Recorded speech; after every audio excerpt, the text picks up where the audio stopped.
Hello बच्चों, let's read the question which says which of the following is non cellular organism. कौन सा यहाँ पर नॉन सेल्यूलर ऑर्गेनिज्म है, हमें ये बताना है। तो देखिए यहाँ पर की कॉन्सेप्ट क्या यूज हुआ है इस क्वेश्चन में। यहाँ पर की कॉन्सेप्ट है बायोलॉजिकल क्लासिफिकेशन में सेल्यूलर ऑर्गेनाइजेशन के बारे में आप लोगों को पता होना चाहिए। ठीक है, biological classification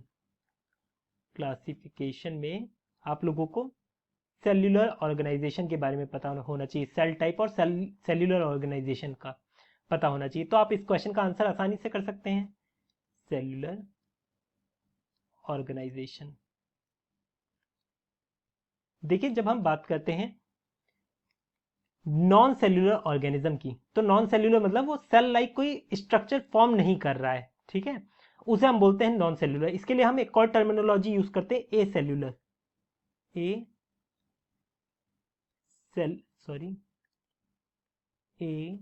cellular terminology use करते हैं। यहां पर अगर आप बैक्टीरिया देखोगे, बैक्टीरिया किंगडम मोनेरा से बिलोंग करते हैं। ठीक है, किंगडम मोनेरा से बिलोंग करते हैं और किंगडम मोनेरा में सारे के सारे हमने क्या रख रखे हैं, सारे के सारे प्रोकैरियोटिक यूनिसेल्युलर ऑर्गेनिज्म रख रखे हैं। बैक्टीरिया के अंदर हमने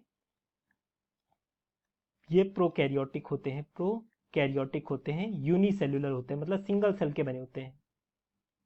ठीक है, यूनिसेल्युलर। तो हमारा ये तो आंसर होगा नहीं, एलिमिनेट कर दीजिए। फंजाई, ये हमारे यूकैरियोटिक ऑर्गेनिज्म होता है, ये हमारे यूनिसेल्युलर और मल्टीसेल्युलर दोनों होते हैं। जैसे कि ईस्ट वो यूनिसेल्युलर है। इसके अलावा मेजॉरिटी कैसे होते हैं, जैसे कि अगेरिकस मल्टीसेल्युलर होता है। तो ये भी हमारा आंसर नहीं होगा। एल्गे, एल्गे हमारे कैसे होते हैं, ये हमारे सेल्युलर होते हैं। ठीक है, तो ये भी हमारा आंसर नहीं होगा। इसमें भी एल्गे में भी हमारे मल्टीसेल्युलर और यूनिसेल्युलर दोनों मिल जाएंगे।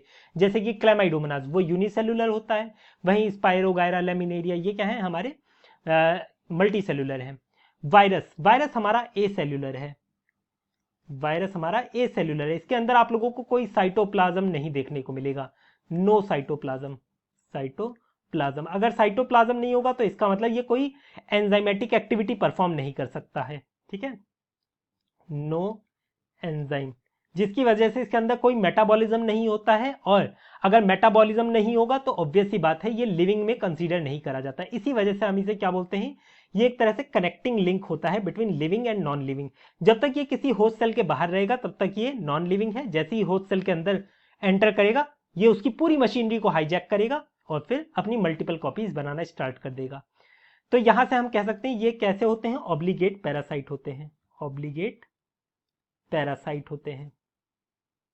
और यहां से हमारा आंसर हो जाता है ऑप्शन 4 इसका correct. I hope you understood it well. Best of luck.